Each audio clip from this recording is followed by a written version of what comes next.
ओम नमः शिवाय। आगे सुनते हैं शिव पूजन की सर्वोत्तम विधि का वर्णन।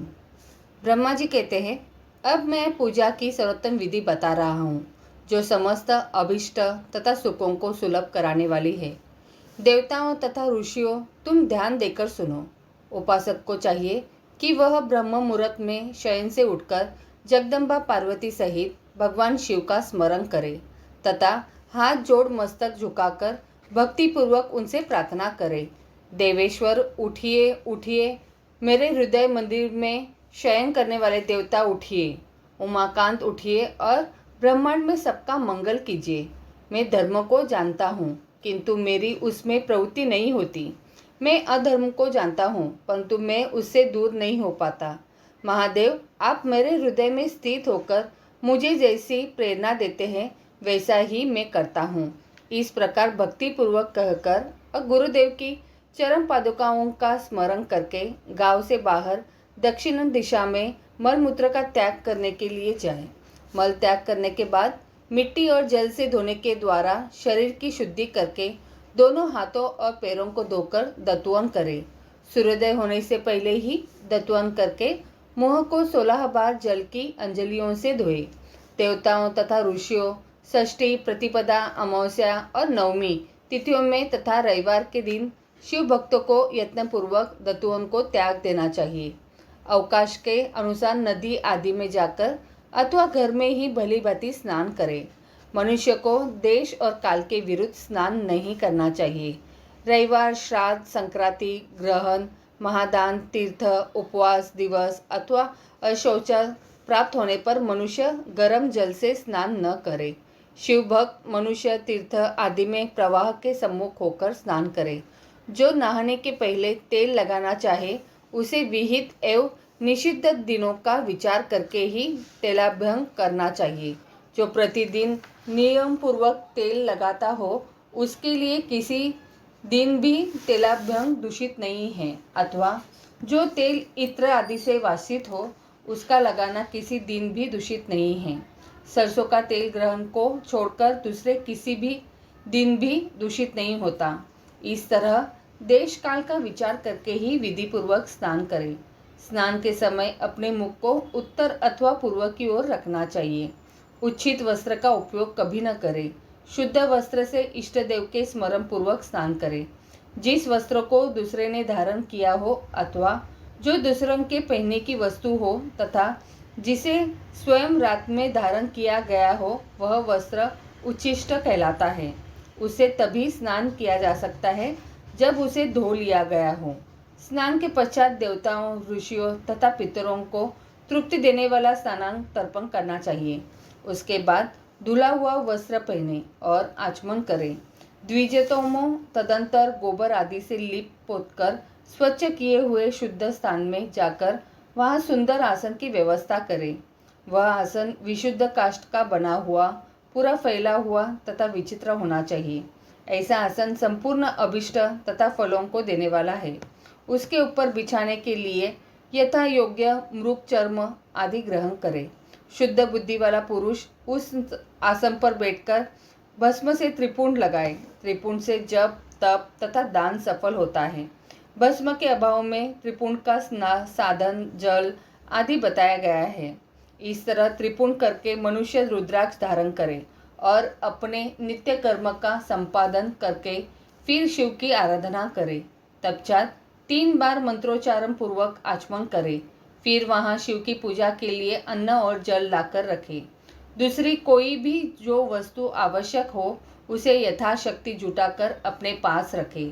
इस प्रकार पूजन सामग्री का संग्रह करके वहाँ धैर्य पूर्वक स्थिर भाव से बैठे। फिर जल, गंध और अक्षत से युक्त एक अर्घ्य पात्र लेकर उसे दाहिने भाग में रखे। उससे उपचार की सिद्धि होती है।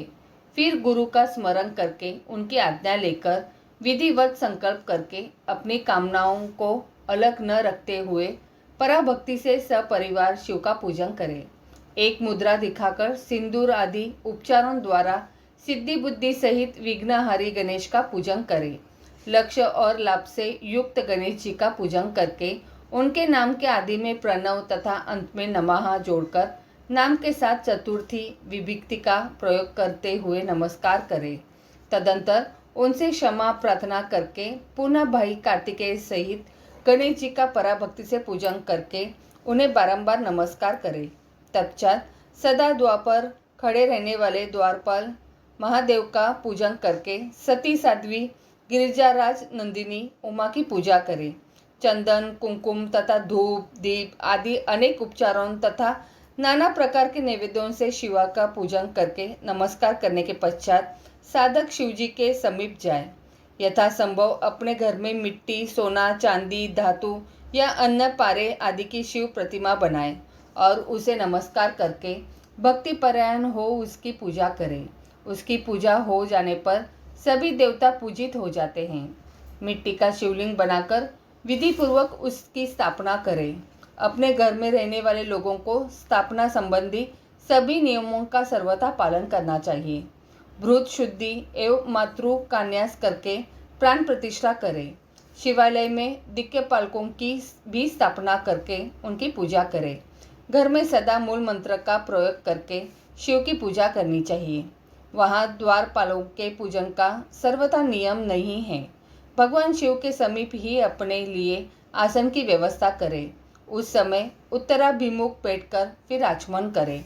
उसके बाद दोनों हाथ जोड़कर तब प्राणायाम करें। प्राणायाम काल में मनुष्य को मूल मंत्र की 10 आवृत्तियां करनी चाहिए।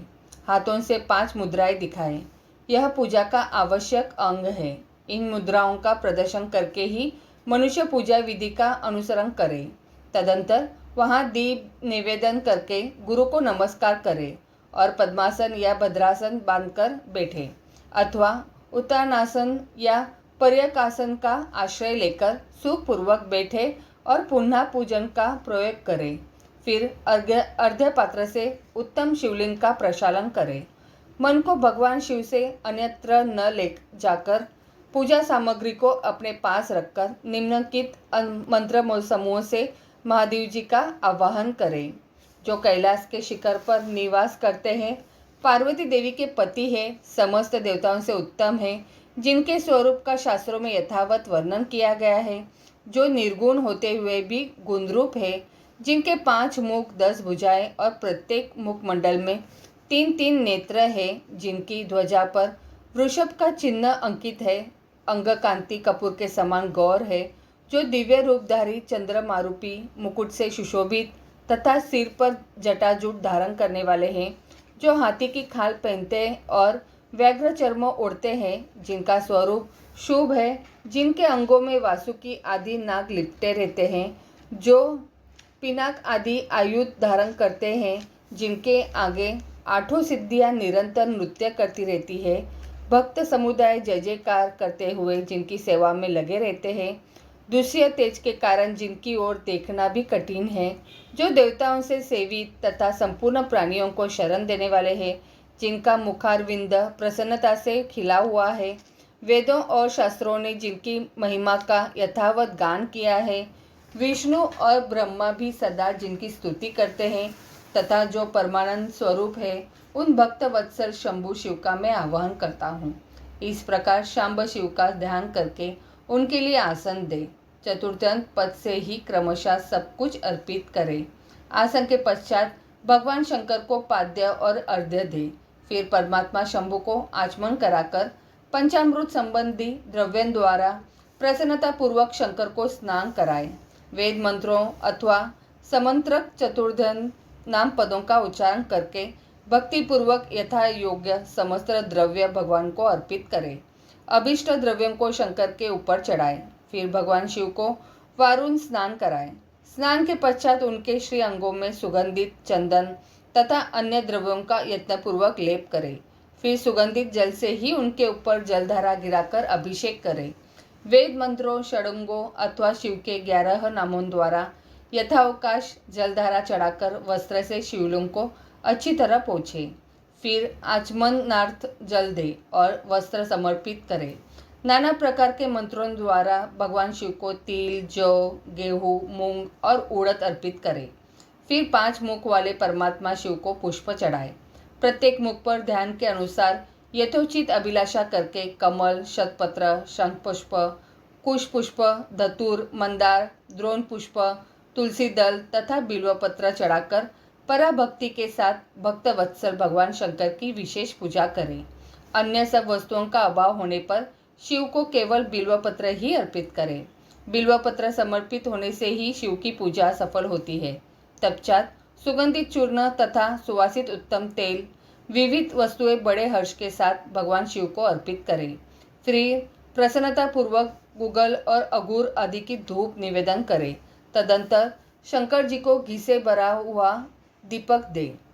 इसके बाद निम्नलिखित मंत्र से भक्ति पूर्वक पुनः अर्घ्य दे और भाव भक्ति से वस्त्र द्वारा उनके मुख का मार्जन करें। प्रभु शंकर, आपको नमस्कार है। आप इस अर्घ्य को स्वीकार करके मुझे रूप दीजिए, यश दीजिए, भोग दीजिए तथा भोग और मोक्ष रूपी फल प्रदान कीजिए। इसके बाद भगवान शिव को भांति भांति के उत्तम नैवेद्य अर्पित करें। नैवेद्य के पश्चात प्रेम पूर्वक आचमन करावे।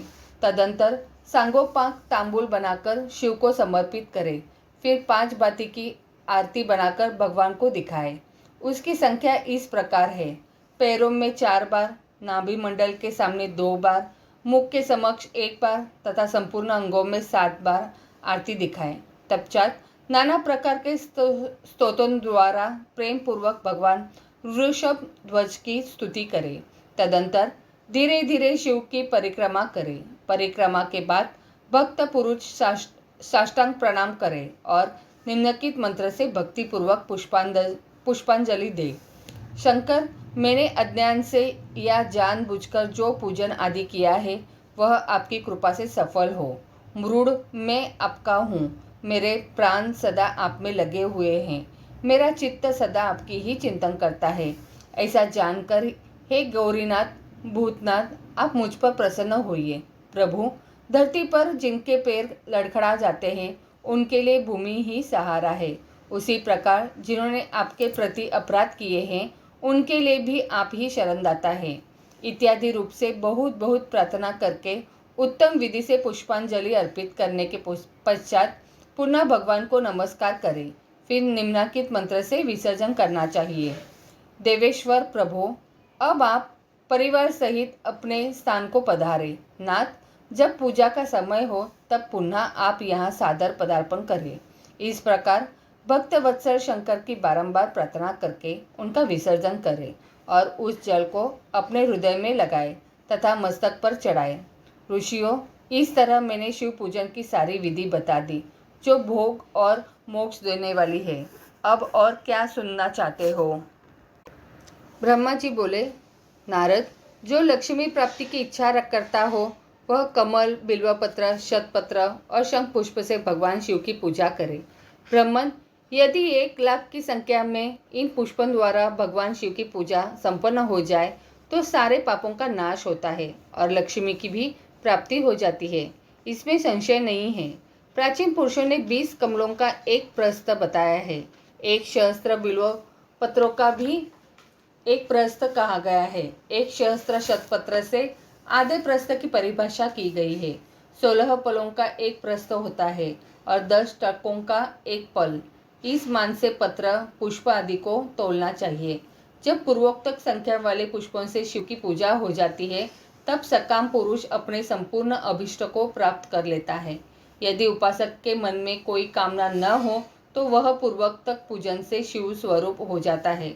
मृत्युंजय मंत्र का जब 5 लाख जब पूरा हो जाता है तब भगवान शिव प्रत्यक्ष दर्शन देते हैं।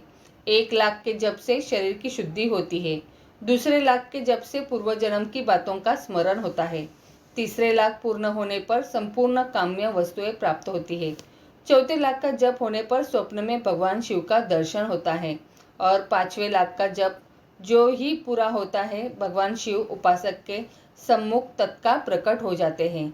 इसी मंत्र का 10 लाख जप हो जाए तो संपूर्ण फल की सिद्धि होती है। जो मोक्ष की अभिलाषा रखता है वह दर्भों द्वारा शिव का पूजन करे। मुनिश्रेष्ठ, सर्वत्र लाख की ही संख्या समझनी चाहिए। आयु की इच्छा वाला पुरुष 1 लाख दुर्वाओं द्वारा पूजन करे। जिसे पुत्र की अभिलाषा हो वह धतूरे के 1 लाख फूलों से पूजा करे। लाल डंठल वाला धतूरा पूजन में शुभदायक माना गया है। अगस्त्य के 1,00,000 फूलों से पूजा करने वाले पुरुष को महान यश की प्राप्ति होती है। यदि तुलसी दल से शिव की पूजा करे तो उपासक को भोग और मोक्ष दोनों सुलभ होते हैं। लाल और सफ़ेद आँख, अपामार्ग और श्वेत कमल के 1,00,000 फूलों द्वारा पूजा करने से भी उसी फल की प्राप्ति होती है। जपा के 1,00,000 फूलों से की हुई पूजा शत्रुओं को मृत्यु देने वाली होती है। करवीर के 1,00,000 फूल यदि शिव पूजन के उपयोग में लाए जाए तो वे यहाँ रोगों का उच्चाटन करने वाले होते हैं। बंदूक के फूलों द्वारा पूजन करने से आभूषण की प्राप्ति होती है। चमेली से शिव की पूजा करके मनुष्य वाहनों का उपलब्ध करता है, इसमें संशय नहीं है। अलसी के फूलों से महादेव जी का पूजन करने वाला पुरुष भगवान विष्णु को प्रिय होता है। शमी पत्रों से पूजा करके मनुष्य मोक्ष प्राप्त कर लेता है।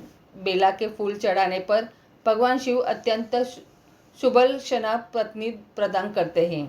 जूही के फूलों से पूजा की जाए तो घर में कभी अन्न की कमी नहीं होती है। कनेर के फूलों से पूजा करने पर मनुष्य को वस्त्र की प्राप्ति होती है। सेदुआरी या शेफालिका के फूलों से शिव का पूजन किया जाए तो मन निर्मल होता है। 1,00,000 बिल्वपत्र चढ़ाने पर मनुष्य अपनी सारी काम्य वस्तुएं प्राप्त कर लेता है। श्रृंगार अलंकार हर श्रृंगार के फूलों से पूजा करने पर सुख संपत्ति की वृद्धि होती है।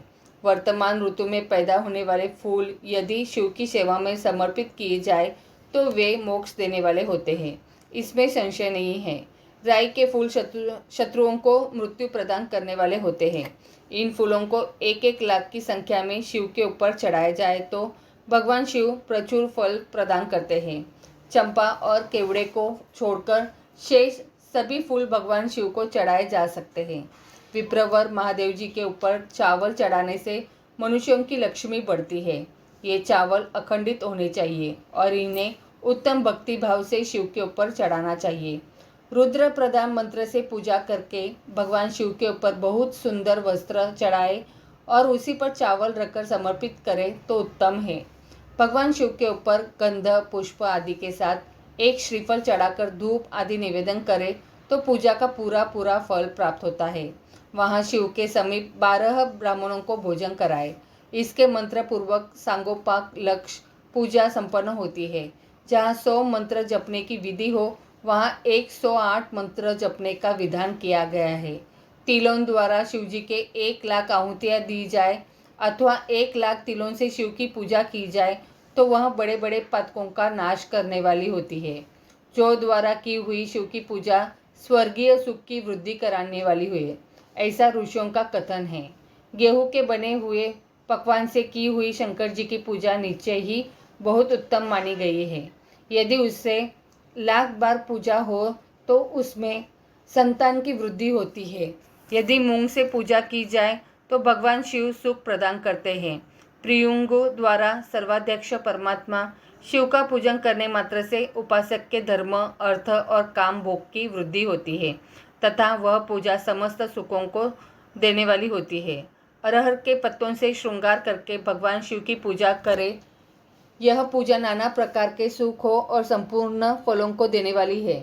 मुनि श्रेष्ठ, अब फूलों की लक्ष्य संख्या का तौल बताया जा रहा है, प्रसन्नता पूर्वक सुनो। सूक्ष्म मान का प्रदर्शन करने वाले व्यास जी ने एक प्रस्थ शंख पुष्प को 1,00,000 बताया है। 11 प्रस्थ चमेली के फूल हो तो वही 1,00,000 फूलों का मान कहा गया है। जूही के 1,00,000 फूलों का भी वही मान है। राई के 1,00,000 फूलों का मान 5.5 प्रस्थ है। उपासक को चाहिए कि वह निष्काम होकर मोक्ष के लिए भगवान शिव की पूजा करे। भक्ति भाव से विधि पूर्वक शिव की पूजा करके भक्तों को पीछे जलाधार समर्पित करनी चाहिए। ज्वर में जो मनुष्य प्रलाप करने लगता है उसकी शांति के लिए जलधारा शुभ कारक बताई गई है। शतरुद्रीय मंत्र से रुद्री के 11 पठों से रुद्र मंत्रों के जप से, पुरुष सूक्त से, 6 ऋचा वाले रुद्र सूक्त से, महामृत्युंजय मंत्र से, गायत्री मंत्र से अथवा शिव के शास्त्रोक्त नामों के आदि में प्रणव और अंत में नमः पद जोड़कर बने हुए मंत्रों द्वारा जलधारा आदि अर्पित करनी चाहिए। सुख और संतानकारी वृद्धि के लिए जलधारा द्वारा पूजन उत्तम बताया गया है। उत्तम भस्म धारण करके उपासक को प्रेम पूर्वक नाना प्रकार के शुभ एवं दिव्य द्रव्यों द्वारा शिव की पूजा करनी चाहिए और शिव पर उनके शस्त्र नाम मंत्रों से घी की धारा चढ़ानी चाहिए। ऐसा करने पर वंश का विस्तार होता है, इसमें संशय नहीं है। इसी प्रकार यदि 10,000 मंत्रों द्वारा शिव की पूजा की जाए तो प्रमेह रोग की शांति होती है और उपासक को मनोवांछित फल की प्राप्ति होती है। यदि कोई नपुंसकता को प्राप्त हो तो वह घी से शिवजी की भली भांति पूजा करे तथा ब्राह्मणों को भोजन कराए। साथ ही उसके लिए मुनीश्वरों ने प्राजापत्य व्रत का भी विधान किया है। यदि बुद्धि जड़ हो जाए तो उस अवस्था में पूजक को केवल शर्करा मिश्रित दुग्ध की धारा चढ़ानी चाहिए। ऐसा करने पर उसे बृहस्पति के समान उत्तम बुद्धि प्राप्त हो जाती है। जब तक 10,000 मंत्रों का जप पूरा न हो जाए तब तक पूर्वोक्त दुग्धधारा द्वारा भगवान शिव का उत्कृष्ट पूजन चालू रखना चाहिए। जब तन मन में अकारण ही उच्चाटन होने लगे, जी उचट जाए, कहीं भी प्रेम न रहे, दुख बढ़ जाए और अपने घर में सदा कलह रहने लगे, तब पूर्वोक्त रूप से दूध की धारा चढ़ाने से सारा दुख नष्ट हो जाता है। सुवासित तेल से पूजा करने पर भोगों की वृद्धि होती है। यदि मधु से शिव की पूजा की जाए तो राज यश्म का रोग दूर हो जाता है। यदि शिव पर ईख के रस की धारा चढ़ाई जाए तो वह भी संपूर्ण आनंद की प्राप्ति कराने वाली होती है। गंगा जल की धारा तो भोग और मोक्ष दोनों फलों को देने वाली है। ये सब जो धाराएं बताई गई है, इन सबको मृत्युंजय मंत्र से चढ़ाना चाहिए। उसमें भी उक्त मंत्र का विधानतः 10,000 जप करना चाहिए और 11 ब्राह्मणों को भोजन कराना चाहिए। आगे की कथा अगले अध्याय में। तो बोलो हर हर महादेव।